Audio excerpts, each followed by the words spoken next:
அப்படிலாம் இருக்குது. ஓகேங்களா? ஸோ அந்த மாதிரி அவங்க கேட்டாங்க. பாரு உடனே விஜேஸ் வந்து தலை சொன்னதை கேட்கலாம்ல அப்படிங்கிற மாதிரி சொல்லிட்டாங்க. அது நீங்கள் உங்கள் வீட்டில் பண்ணுவீங்க, இங்கே பண்ண முடியாது. Okay fine. இப்போ வந்து பாருவா அந்த கேம்க்கு ஏற்ற ஃப்ளோக்கு ஏற்ற மாதிரி இவங்க தான்றது மாதிரி சொல்லிட்டு இருந்தாலுமே இப்போ இவங்க மாற்றிக்க ட்ரெயின் பண்ணிட்டுருக்காங்க அப்படின்னு தான் நான் நினைக்கிறேன். அதனால திருப்பி எல்லாரும் கூட மிங்கிளாக பார்க்குறாங்க.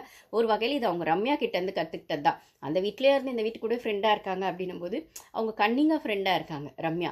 இவங்க வந்து நிஜமாவே கொஞ்சம் அந்த பிரச்சனைகள் எல்லாம் கொஞ்சம் சார்ட் அவுட் பண்ணி கொஞ்சம் ஸ்மூத்தாக ஒரு ரிலேஷன்ஷிப் பண்ண பார்க்குறாங்க. ஆனால் ஆப்போசிட்டில் இருக்கவங்களும் அது கோஆர்டினேட் பண்ணுவாங்களான்றது தான் கொஸ்டின். ஒரு சிலர் கூட இப்போ பழகுறாங்க அப்படின்னு சொல்லும்போது இப்போ வியனா கிட்டலாம் இப்போ இன்னைக்கு தீபாவளிக்கு பார்த்தீங்கன்னா எல்லாருமே ஒன்றா பேசுறது செய்கிறது எல்லாம் பண்ணும்போது இருந்தாலுமே உள்ளுக்கு கோல்டாக ஒன்று வச்சுக்கிட்டே பேசுறது இருக்குல்ல, கோல்டு வர மாதிரி அது திருப்பி பண்ணுறவங்க பண்ணிட்டு தான் இருக்காங்க. ரம்யாவோ அதுக்கப்புறம் வந்துட்டு இவர் சபரியோ சுபிக்ஷாவோ இல்லை உள்ளுக்கு இருக்குது, ஆனால் வெளிக்கு தெரியல. ஒரு சிலர் ரொம்ப டீசெண்டாக ஓகே அது டாஸ்க் அப்போ பண்ணோம் இட்ஸ் ஓகே அப்படிங்கிற மாதிரி இருக்குது. அது போயிட்டு தான் இருக்குது. ஆனால் எல்லார் கூடயும் கொஞ்சம் அந்த சார்ட் அவுட் பண்ணுறதுக்கு ஆப்வியஸாக பாரு ட்ரை பண்ண தான் செய்கிறாங்க. ஓகேங்களா?